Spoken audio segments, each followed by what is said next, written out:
Good morning everyone. आज हम एक नए चैप्टर को शुरुआत कर रहे हैं। उसका नाम है कोलिजन। ठीक है, कोलिजन। ये जो है आपके 11th का काफ़ी इम्पोर्टेंट चैप्टर है। खास करके जो इंजीनियरिंग मेडिकल के स्टूडेंट है उसके लिए काफ़ी इम्पोर्टेंट, क्योंकि इससे काफ़ी कंसेप्चुअल न्यूमेरिकल पूछे जाते हैं। है बहुत आसान चैप्टर, इसको हम तरीके से समझेंगे। इसको हम दो तरह से डिस्कस करेंगे। इस चैप्टर को हम दो तरह से डिस्कस करेंगे। पहले पार्ट में हम कोलिजन का समझेंगे, डिफिनीशन, स्टेज, टाइप। उसके बाद दूसरे पार्ट में हम मैथमेटिकल डेरिवेशन समझेंगे। ठीक है,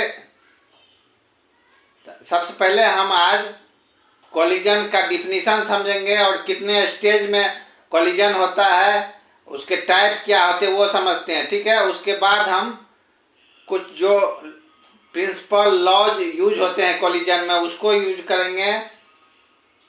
उसका हम समझेंगे क्या क्या चीज़ इसमें यूज होने वाला है। उसके बाद हम डेरिवेशन पे आएंगे। ठीक है, सबसे पहले डिफिनीशन का बात करते हैं। कोलिजन क्या है ये समझते हैं। जैसा कि नाम से आपको समझ में आ रहा है, कोलिजन क्या है? जब कोई ऑब्जेक्ट, दो ऑब्जेक्ट कोलाइड करता है, ठीक है, उसी को कोलिजन कहते हैं। तो इसका नाम से ही डिफिनेशन समझ आता है क्या है collision. A collision is an event. A collision is an event where bodies exert significant forces on each other for a brief period, changing their motion and momentum. Momentum तो आप समझते, मोमेंटम टर्म को हम motion में पढ़ाए हुए हैं। Momentum क्या चीज है ये तो आपको अवेयर होंगे आप लोग। ठीक है, होता क्या है, दो या दो ज्यादा बॉडीज है एक दूसरे से कोलाइड करता है। कोलाइड जब करता है तो वो दोनों एक दूसरे पे एक सिग्निफिकेंट फोर्स एग्जर्ट करता है, जिसके चलते दोनों के मोशन और मोमेंटम में चेंजिंग आता है। ठीक है, simple definition, a collision is an event where body exert significant forces on each other for a brief period, changing their motion and momentum. समझ गए? इसको ऐसे सिंपली समझते हैं। A collision is a event where bodies exert significant forces on each other. एक दूसरे पर एक कुछ फोर्स एग्जर्ट करता है, जिसके चलते उसके मोशन और मोमेंटम में चेंजिंग आता है। इसी को कोलिजन कहते हैं। ठीक है, अब दूसरा चीज पे आते हैं, स्टेज क्या क्या होता है कोलिजन में। देखिए, कोलिजन में मुख्यतः तीन स्टेज होते हैं। पहला तो बिफोर, दूसरा जब इवेंट होता है ड्यूरिंग, तीसरा फेज होता है आफ्टर।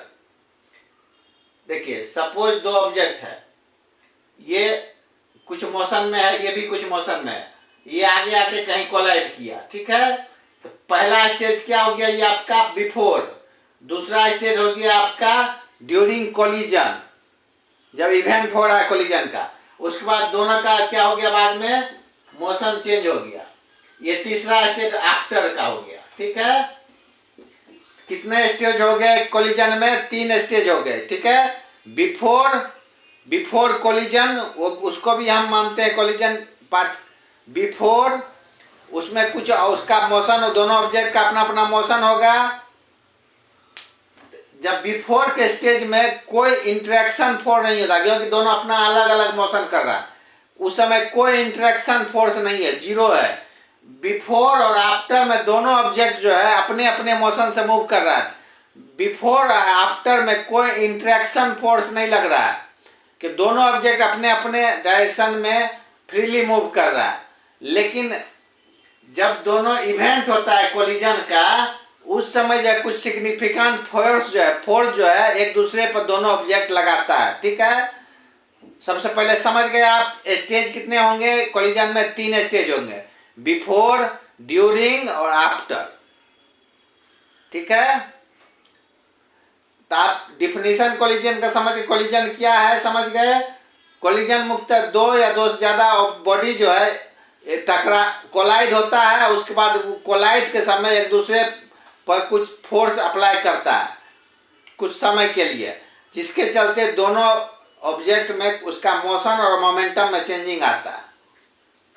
ठीक है, कोलिजन आप समझ गए। कोलिजन में स्टेज समझ गए, 3 स्टेज होते हैं, बिफोर, ड्यूरिंग, आफ्टर। इसके बाद हम समझते हैं टाइप्स ऑफ कोलिजन।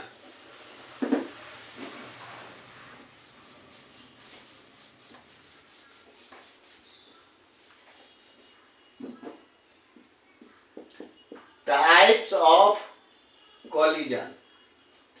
देखिए, मुख्यतः कोलिजन 2 तरह के होते हैं, इलास्टिक कोलिजन, इलास्टिक कोलिजन, दूसरा इन इलास्टिक कोलिजन।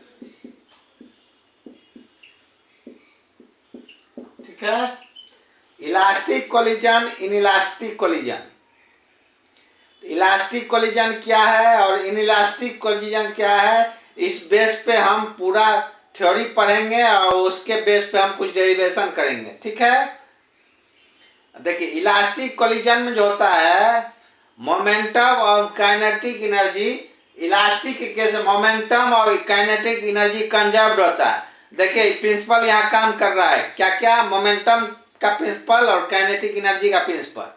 ठीक है, इसको हम फिर हम क्या क्या लॉ जो है कोलिजन में आप लोग को पढ़ना पड़ेगा और ऑलरेडी पढ़े हुए हैं, इसका यूज करेंगे। ठीक है, मोमेंटम कंजर्व होता है इलास्टिक केस में और काइनेटिक एनर्जी कंजर्व होता है, चाहे किसी तरह की इलास्टिक कोलिजन हो, उसमें मोमेंटम और काइनेटिक एनर्जी दोनों कंजर्व होता है। ठीक है, अब देखिए, अब इलास्टिक कोलिजन है मुख्य 2 तरह से होता है। एक हो गया आपका आइडियल या परफेक्टली कोलिजन, जो कि रियल वर्ल्ड में नहीं होता है। कोई भी कोलिजन जो होता है, चाहे कितना भी इलास्टिक कोलिजन क्यों ना हो, कुछ ना कुछ उसका एनर्जी जो है लॉस होगा ही। ठीक है, आप ऊपर से कोई बॉल नीचे गिराते हैं, ठीक है, तो क्या जहां से आप गिराए वहां पे बॉल फिर आ जाएगा? नहीं आएगा, क्योंकि जैसे ही वो बॉल नीचे टकराएगा, टकराने के समय कुछ ना कुछ एनर्जी उसका जो है लॉस होगा, जिसके चलते वो बॉल जो है फिर से इसी हाइट पर नहीं आ पाएगा। यदि परफेक्टली इलास्टिक का केस होता तो वो जहां से नीचे गया वहां फिर आ जाएगा, लेकिन ऐसा हो रियल वर्ल्ड में संभव नहीं है, कुछ ना कुछ एनर्जी लॉस होगा ही, इसलिए परफेक्टली इलास्टिक वर्ल्ड में पॉसिबल नहीं है। दूसरा केस आएगा नियरली इलास्टिक, जो कि रियल वर्ल्ड में इसको ही देखते हैं, नियरली इलास्टिक संभव है लेकिन परफेक्टली इलास्टिक संभव नहीं है, उसको आइडियल मानते हैं। ठीक है, हम नियरली इलास्टिक ही पॉसिबल है, इलास्टिक का मतलब nearly elastic, perfectly elastic world में पॉसिबल नहीं हो सकता। ये कुछ न कोलाइड के समय कुछ ना कुछ एनर्जी लॉस होगा ही, चाहे किसी फॉर्म में हो। समझ गए? अब इलास्टिक कोलिजन का हम एक डायमेंशन बेस पर भी 2 पार्ट में बांटेंगे। ठीक है,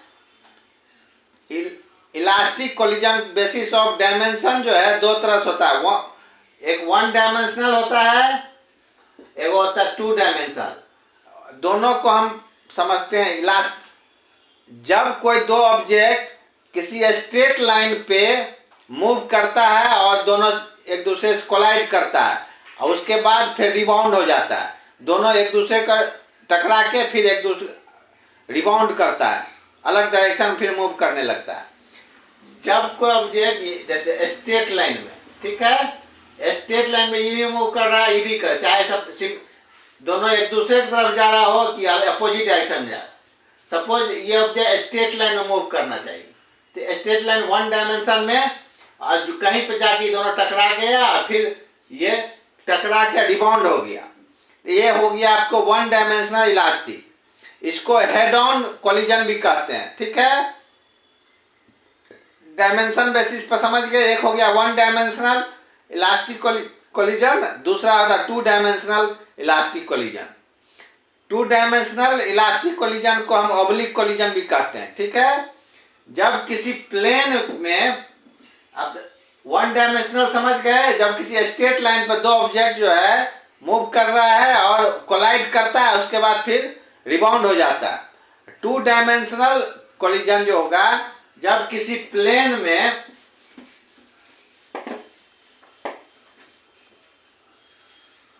सपोज ये प्लेन है, एक ऑब्जेक्ट ये है, एक ऑब्जेक्ट ये है, दोनों मूव कर रहा है, दोनों आके कहीं टकरा गया, फिर ये दोनों ऑब्जेक्ट है डिफरेंट डायरेक्शन में, डिफरेंट एंगल से ये फिर रिबाउंड हो गया, ठीक है। इसको टू डायमेंशनल करेंगे। फिर देखिए इसमें भी ये ऑब्जेक्ट किसी और एंगल से मूव कर रहा है, दूसरा किसी और एंगल से, फिर टकराने के बाद दोनों अपने अपने अलग अलग एंगल से मूव करेगा, ठीक है। देखिए सारा इलास्टिक कोलिजन है, कोलिजन ही है, तो आपको सारे केस में आपको ये बताए हुए हैं कि मोमेंटम और काइनेटिक एनर्जी कंजर्व होता है। इलास्टिक केस है, ठीक है। टू डायमेंशनल इलास्टिक कोलिजन समझ गए, वन डायमेंशनल इलास्टिक कोलिजन। अब जो है आगे हम और क्या क्या लॉज प्रिंसिपल आपको कोलिजन में यूज होगा वो बताते हैं, ठीक है। उसके बाद हम डेरिवेशन में आएंगे, ठीक है। अभी इतना ही, थैंक यू।